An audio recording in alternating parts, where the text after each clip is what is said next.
వర్తమానం వార్తలకు స్వాగతం. నేను మీ ఉదయ్ కుమార్. ఈరోజు వార్తల్లోని ముఖ్యాంశాలు: తుఫానులతో గాజాలో దెబ్బతిన్న నిరాశ్రయుల టెంట్లు పరిష్కారం చూపాలన్న యుఎన్.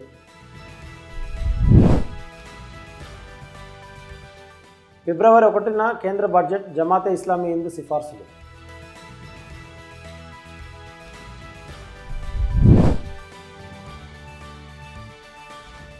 తమిళనాడు అసెంబ్లీలో ఘర్షణ, గవర్నర్ రవి వాకౌట్.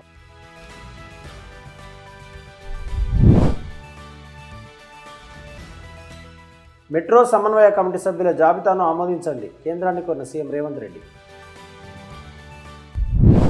గాజాలో ఇటీవల సంభవించిన తుఫాన్ల కారణంగా వేలాది నిరాశ్రయుల టెంట్లను దెబ్బతీశాయని ఐక్యరాజ్యసమితి ఆందోళన వ్యక్తం చేసింది.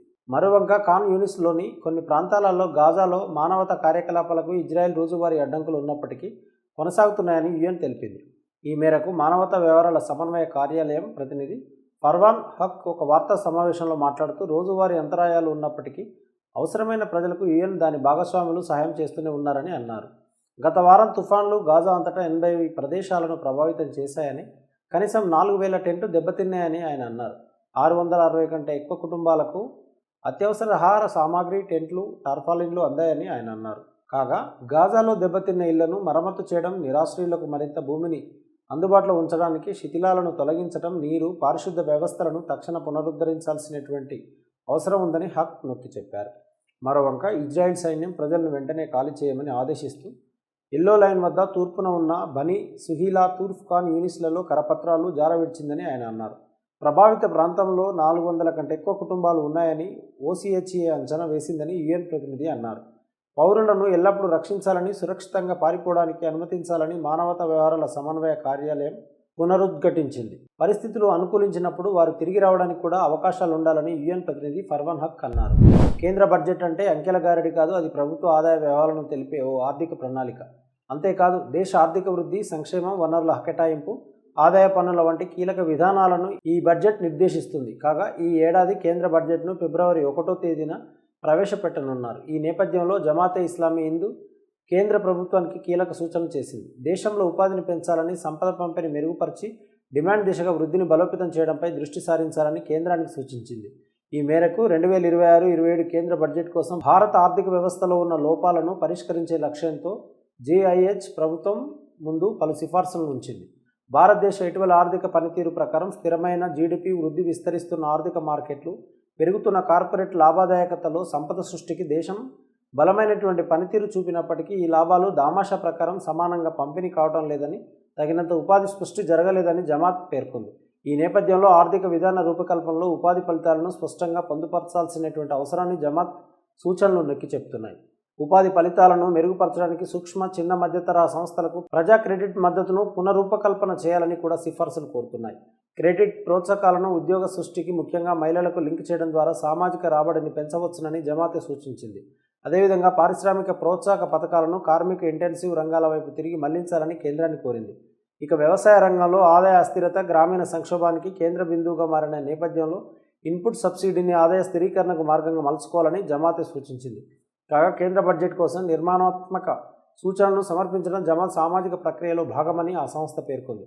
ఇతర ముస్లిం సంస్థలు, పౌర సమాజ సంస్థలకు కూడా తమ నిర్మాణాత్మక ప్రతిపాదనలను ఆర్థిక మంత్రిత్వ శాఖకు పంపాలని ఈ సందర్భంగా జేహెచ్ విజ్ఞప్తి చేసింది.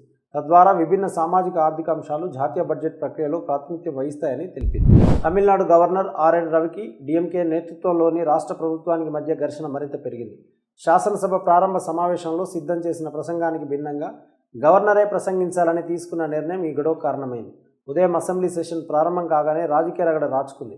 శాసనసభను ఉద్దేశించి ప్రసంగించడానికి గవర్నర్ రవి అసెంబ్లీకి చేరుకున్నారు. తొలుత తమిళనాడు రాష్ట్ర గీతాన్ని ఆలపించారు.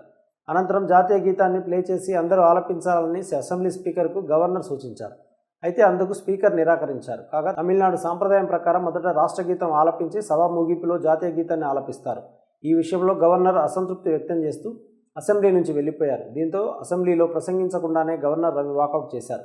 ఈ ఘటనపై తమిళనాడు సీఎం స్టాలిన్ మాట్లాడుతూ, రాష్ట్ర అసెంబ్లీ సంస్కృతి, సాంప్రదాయాలకు తిలోదకాలిస్తూ గవర్నర్ రవి వాకౌట్ చేశారని ఆరోపించారు.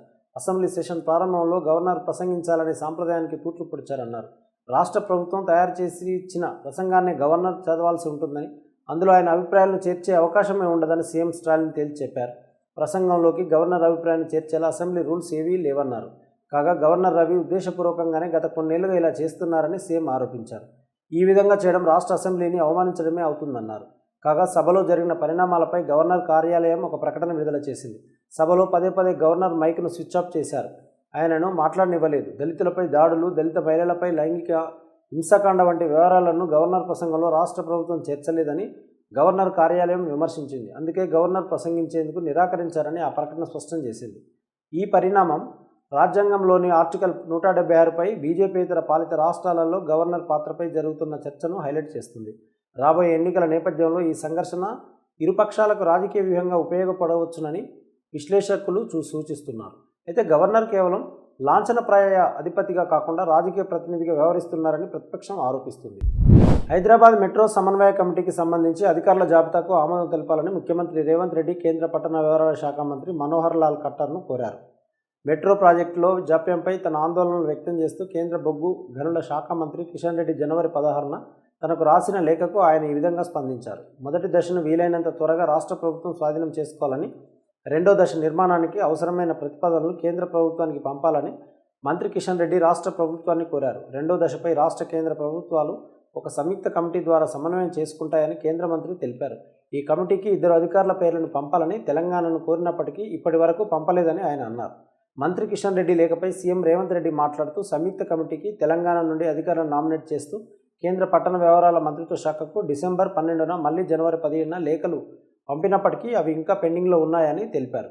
మెట్రో రెండో దశను వీలైనంత త్వరగా పూర్తి చేయడానికి వీలుగా ఆమోద ప్రక్రియను వేగవంతం చేయాలని ఆయన గృహ నిర్మాణ పట్టణ వ్యవహారాల శాఖ మంత్రిని కోరారు. వాస్తవ వార్తలకు ప్రమాణం టీవీ వర్తమానం. ఈ వార్తలు ఇంతటితో సమాప్తం. మరిన్ని విశేషాలతో మళ్ళీ కలుద్దాం. నమస్కారం. సబ్స్క్రైబ్ చేయండి, షేర్ చేయండి, కామెంట్ చేయండి, వర్తమానాన్ని ప్రజల్లోకి తీసుకెళ్ళండి. ధన్యవాదాలు. Thank you.